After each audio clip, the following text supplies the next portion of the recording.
Hi everyone, professor Vinícius novamente com vocês. A nossa aula para os nonos anos hoje é sobre verbos modais. Para a gente falar sobre esse tipo de verbo, a gente precisa ter bem estabelecido o conceito de verbo, saber o que é verbo. Lembrando então que toda palavra que expressa ação, estado ou fenômeno da natureza é um verbo, tá? Eu ensino, ensinar é um verbo. Você aprende, aprender é um verbo. Para indicar um estado, como eu estou feliz, eu preciso usar a palavra estou para indicar o meu estado de felicidade. Estou é um verbo.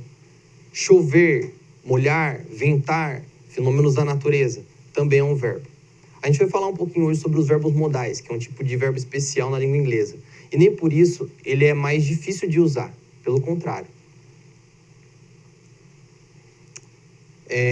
A gente vai falar um pouquinho sobre os motivos por que os verbos modais eles são especiais. O verbo modal ele sempre está acompanhado de um outro verbo. A gente vai ver isso a seguir nos exemplos. A gente vai falar sobre o must, que é um dos verbos modais que a gente vai trabalhar hoje. Ele é usado para expressar dedução, obrigação e proibição. Reparem, quando eu digo que eu devo, que geralmente o must é traduzido como devo ou dever, no sentido de dever, ele nunca vem sozinho. Ele precisa de um outro verbo, por exemplo, estudar, aqui na frase. I must study. Eu devo estudar. Tá? Eu enfatizei, apesar de ele poder expressar a ideia de dedução, obrigação e proibição, ele geralmente é mais usado para expressar a obrigação num sentido mais firme.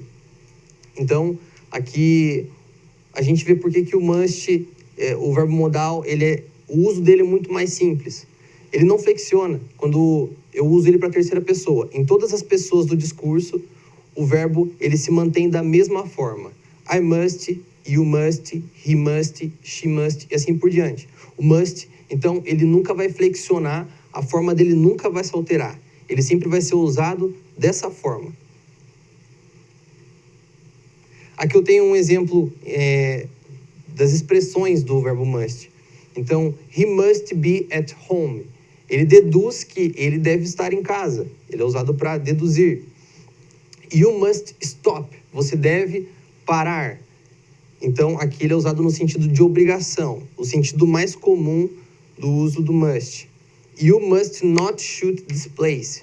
Você não deve filmar neste local, o sentido de proibição. Aqui reparem que quando eu quero fazer uma negação, colocar a frase na negativa, onde ela tem o verbo modal, a única coisa que eu faço é incluir o not depois do must. E aí eu deixo essa expressão na negativa. O segundo verbo modal que nós vamos falar hoje é o should.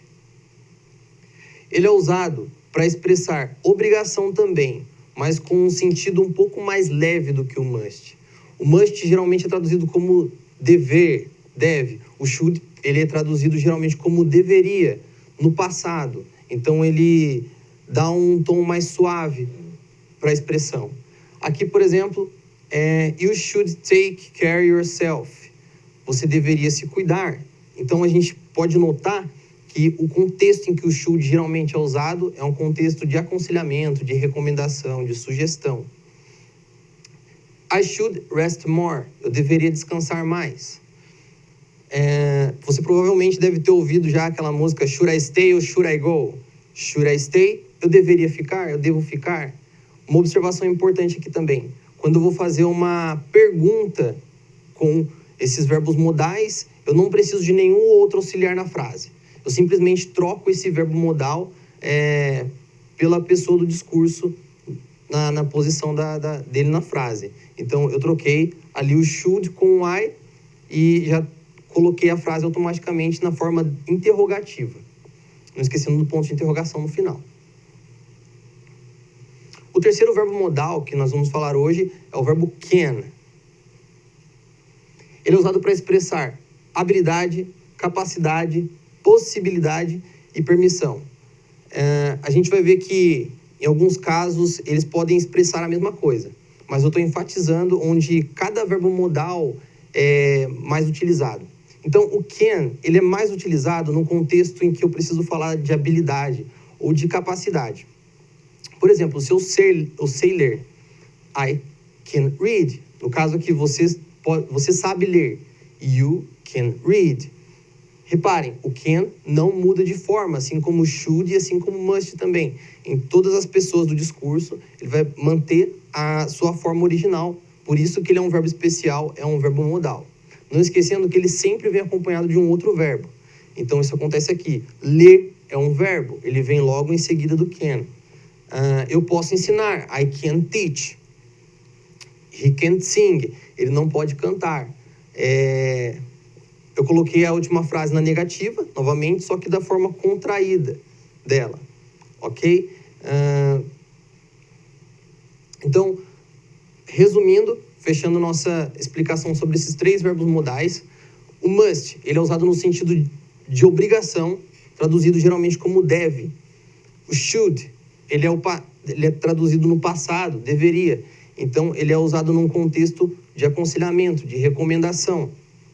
E o can é usado para expressar habilidades, capacidades. Até mesmo coisas simples. Por exemplo, se você sabe tocar algum instrumento, sabe ler, sabe escrever, você vai usar o verbo can para expressar isso. That's it, guys.